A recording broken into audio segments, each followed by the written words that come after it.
आज की इस वीडियो में हम आपको दिखाएंगे कि दौरे फिशा सलीम का निकाह कैसे मुनक्किद हुआ और निकाह की पहली झलक देते ही मदाहों के दिल खुशी से झूम उठे। निकाह की वीडियो के हर लम्हे ने सबको हैरान कर दिया, लिहाजा वीडियो को आखिर तक जरूर देखें और साथ ही चैनल को सब्सक्राइब और वीडियो को लाइक करना ना भूलें ताकि आने वाली हर वीडियो आपको आसानी से पहुँच सके।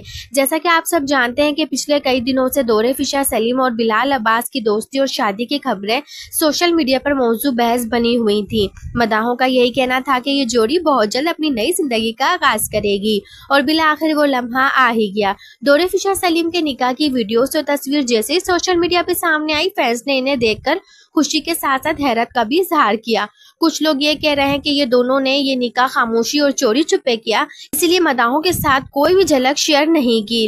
लेकिन फोटोग्राफर की तरफ से सामने आने वाली वीडियोस और तस्वीर को आप अपनी स्क्रीन पर भी देख सकते हैं। दौरे फिशा को निकाह के रूप में देखकर सबके होश उड़ गए। अब सवाल ये है कि आपकी क्या राय है, क्या वाकई ये निकाह चुपके से किया गया या फिर मदाहों को हैरान करने का एक सरप्राइज था? अपनी कीमती राय हमें कॉमेंट्स में जरूर दें, क्योंकि आपकी राय हमारे लिए बहुत अहम है। अपना बहुत सारा ख्याल रखें, मिलते हैं एक और वीडियो के साथ, अब तक के लिए अल्लाह हाफिज।